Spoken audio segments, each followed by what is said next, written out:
পড়ানোর পরে খাওয়া দাওয়া হয়ে গেলে শোবার সময় ওকে গল্প বলতে হবে।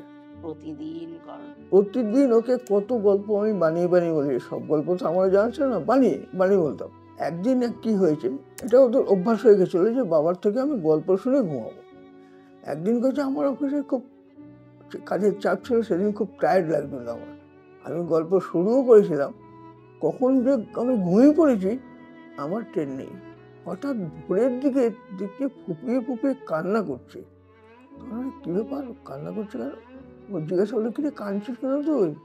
বলে, বাবা আজকে আমাকে গল্প বলেনি, ঘুমিয়ে পড়েছে, সারা রাত জেগেছে। আর খাওয়ানোর সময় তাই আমার শাশুড়ি গল্প শুরু করতো, একই গল্প, বয়স্ক মানুষ তার গল্প, মুখের মেয়ে তো মুখের সেই একই গল্প বলতে বলতে তো উনি গন্ডগোল করতো, মানে বয়স্ক মানুষ যা হয়, তুমি কিন্তু এক কথা দুবার বলছো, ওটা কিন্তু এইখান থেকে না, আবার ওখান থেকে শুরু করো ওরকম। এবার আমি খাওয়ালে আমি গল্প বলতে বলতে তো আমার ননদের বাড়ি বিশাল বড় পুকুর, ওই যে দিদিভাইয়ের বাড়ি, ওর ছোট বোনের বাড়ি ওই পরের গলিতে, ওদের বিশাল বড় পুকুর এবং ৩ দিকে ঘাট বাঁধানো, খুব সুন্দর পুকুরটা, প্রচুর লোক স্নান করে। ওকে মাঝে ২ দিন ও সাঁতার শিখাতে নিয়ে গেছিল।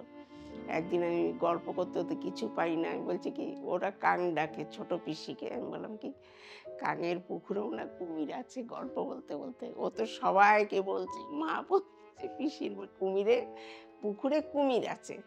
তা আমার কাকি শাশুড়ি, এই তুই গল্প বলতে বলতে ছেলেকে কি বলছিস, ওই পুকুরে কুমিরের স্বামীটা, হ্যাঁ ওই খাল দিয়ে ভেসে ভেসে এসছে তো।